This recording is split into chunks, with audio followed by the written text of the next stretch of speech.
After more than 2 years of isolation, the colony in that strange land was on the brink of collapse. With so few women, the governor always feared the men in the camp would resort to sodomy and bestiality. But by now, the colony had reached an all-time moral low. Aboriginal women were being assaulted, and in the summer of 1789, an 8-year-old girl was raped by a Marine. I think such terrible events become symptoms or signs of the degeneration of this colony. They feel abandoned, utterly abandoned. So there must be an anxiety that this place will degenerate into either anarchy, but also into savagery. The settlers were starving and depraved. Crops had failed, livestock were dying, and their rations were about to run completely dry. And they had made enemies of the indigenous people who could have helped them find food. Stranded on the other side of the world, time was running out.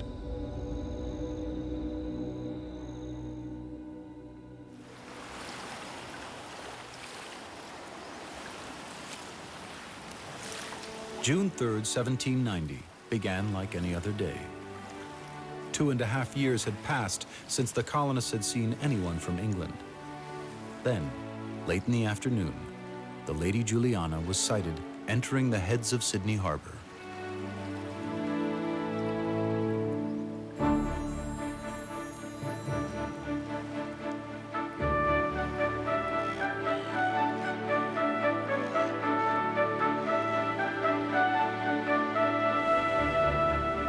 The ship had been at sea for over 10 months, yet only 5 of the convicts had died en route. The humane treatment of the women and their ability to provide for themselves had ensured their survival.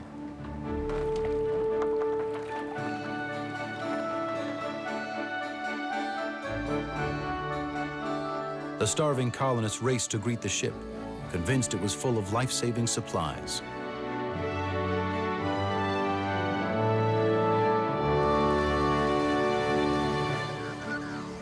For the women, the voyage was finally over. Now they faced the uncertain reality of serving out their sentences in the world's most remote penal settlement. Anne Marsh faced an especially difficult challenge. She was pregnant with the child of the ship's surgeon. 7 other babies had been born on the ship. Though they had been sent out for the men of the colony, the women of the Lady Juliana did not get the warm welcome they might have hoped for. One colonist described them as an unnecessary and unprofitable cargo. The colony is basically on its last legs. There was dysentery, there was scurvy, about half of them had the clap. They were in a terrible state, and what they needed from England was food, seed, animals, and medicines, and what they got was a boatload of women. And the way that they were regarded at the time they arrived was, as one of the officers there described them, a cargo of useless mouths. But even though there were now more mouths to feed, the Lady Juliana had brought just enough food to stave off disaster.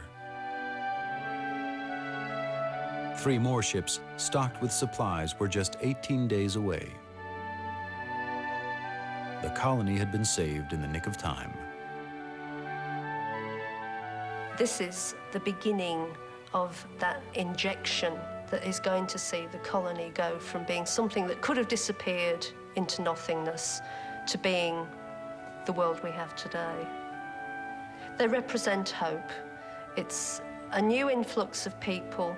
It's the reaffirmation that the colony has not been forgotten.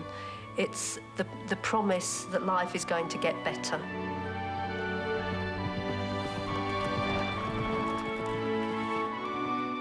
Within a few years, the women helped turn the colony around. Though they would still be outnumbered by men for over a century, the proportion of female colonists began to climb. With the women came families, and with families came civilization.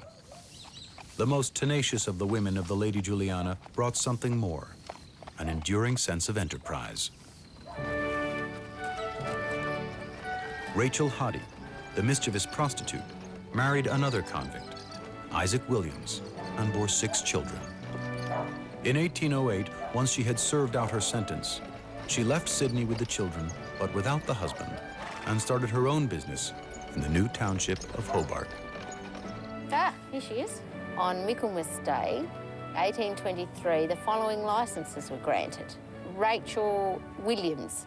The licence was to sell spirits, wines and beer in Hobart Town. By 1823, Rachel was the proud owner of 2 homes and was the only woman in town running her own pub, the Horse and Groom. I'm a bit relieved. And the thought did go through my mind, gosh, I hope it's not another brothel. That certainly, it's